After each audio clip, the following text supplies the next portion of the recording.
chosen out of the persecutor, out of the...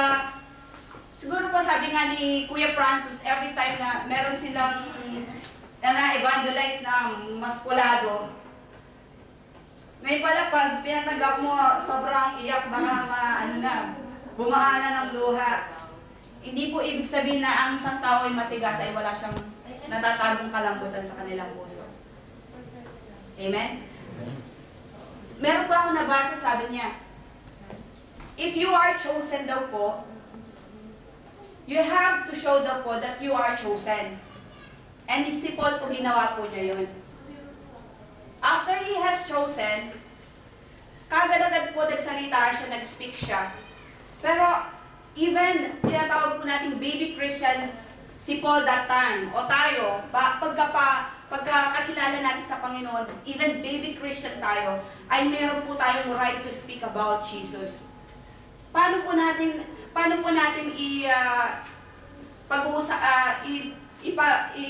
ipahahayag ang salita kung baby Christian ka?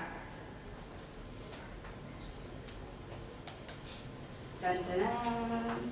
Wala. Paano po natin papahayag to? Paano nyo po nakilala ang Panginoon? Kung paano po nyo nakilala ang Panginoon, ganun nyo po siya ihahayag. Amen? Kagaya po ni Paul, pinahayag po talaga niya na binulag ako ng Panginoong Jesucristo, dumating si Ananias, ganun po talaga ang kwento niya sa kanyang kanyang proclamation talaga. Ang ating Panginoon talaga ay totoo. Si Panginoong Jesucristo ay resurrected from the dead. Ganyan po talaga. Ganun po ang pagka-chosen ni Paul. At I believe,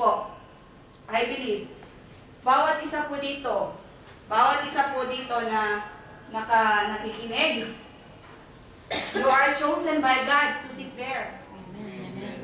You are chosen by God to listen. Hindi lang po listen.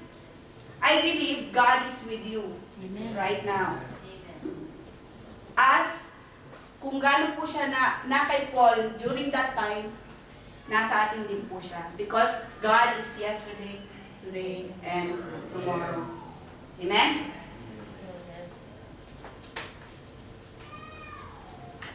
Paul running the race in the midst of crisis. Running the race. Running the race si Paul. Bakit po running the race?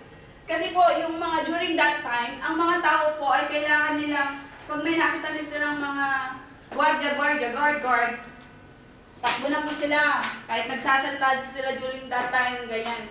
Kasi, huhulin po talaga kasi sila. So, kung mahuli sila, hindi na may spread out masyado ang word. Mahuli sila kasi harap-harapan po, pinapatay po talaga sila. Harap-harapan, ini-stone sila.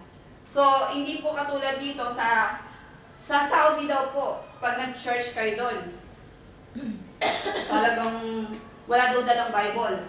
Bawal magdala daw ng Bible. Di ba, Brad? Amen. Iniwan yung Bible sa church. Yun, iniwan daw po ang Bible sa church. At saka, parang underground daw po yun eh. Underground siya. Sabi po ng pastor sa Philippines, sa Tarlac, ang sabi po niya, one day, kasi po pag Sunday talaga, yung place po sa may cathedral, one day, sabi niya, dito magkaka-traffic sa atin. Dito ang traffic at sa kanila, silang maghihintay. Ano pong ibig sabihin nun? Sa dami po ng mga nagsasalita ngayon, sa dami na nagpapahayag, hindi po imposible yun na mangyari. The end is near po. Amen? At nakalagay po yan sa Biblia na ang lahat ay makakakilala. Ipapahayag lahat. Wala pong bansang malalampasan. Lahat po ay pupuntahan. Amen? Amen. Paul was running the race in the midst of Christ. Let us, Philippians 3:8. Let us read. What is more, I consider that everything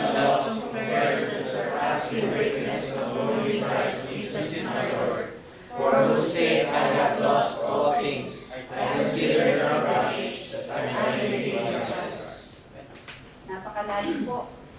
Si Paul po ang nagsulat niyan. Ang sabi niya, what is more, I consider everything lost compared to the surpassing greatness. Kahit daw po hirap na hirap siya, wala po daw yun. Hindi daw niya kinakount yun. Ang kinakount daw po niya is yung kanya mga trono na binibigay ng ating Panginoon from heaven. Amen? Each one of us, sa bawat ginagawa po natin, ay meron po tayong mga kaakibat na rewards. Ano po? Tagapalakpak na lang po ba tayo? O tayo po ang papalakpakan? Tahimik kayo, ha? Alin doon? 1 or 2? 2? 4? Praise God, bro. Advance ka. Ano kayo number 4? Napapay sa kakapala. Paul completing the debt. Completing to debt. Mark 8:35 po. Basahin po natin siya. For whoever wants to save his life will lose it, but whoever loses his life for me and for the gospel will save it. Siguro po wag tayong maging literal dito. Sabi po niya, whoever loses his life for me, for the gospel, will save it. Ano po yung will save it dito? Iba pong term siya dito. Will save it in terms of eternal po.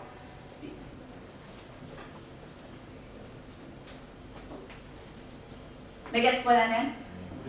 Amen? Seryoso kayo? Bakit naman?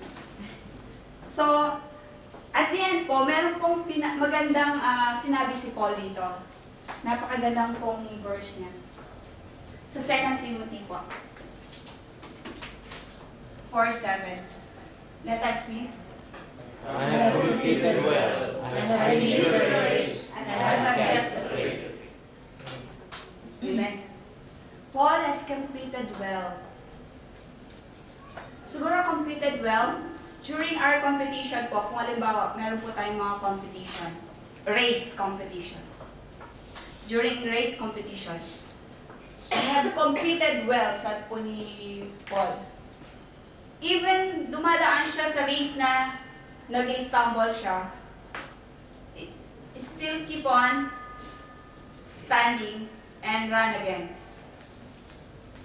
Hindi po, ang sabi po ng Panginoon ay hindi hadlang ang kahit na sino.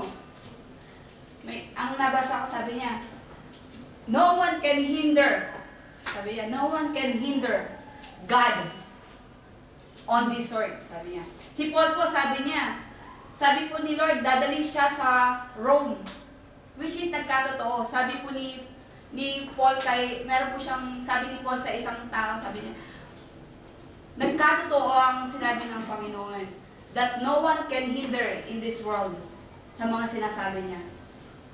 Kung ano po ang plano ng Panginoon sa atin, no one can hinder that. It is a plan of God. Kung ano po kung anong purpose natin dito sa mundo, we are chosen to be by that plan.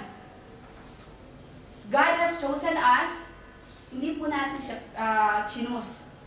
Hindi po tayo ang nagpumilit sa Kanya, kunin mo ako, naniniwala ako sa'yo. Hindi po. Ang ating Panginoon po nag-choose sa atin. Sabihin ko po, si sister, kailan po siya nakakilala? Ako, kailan po ako nakakilala? Nasa Pilipinas po ako, kailangan ko pa sumakay ng airplane, sosyal, para makakilala ako. Meron pong mga reason kung bakit kailangan sumakay pa ako ng airplane. Nasa comfort zone po ako sa Pilipinas, dinala po niya ako dito.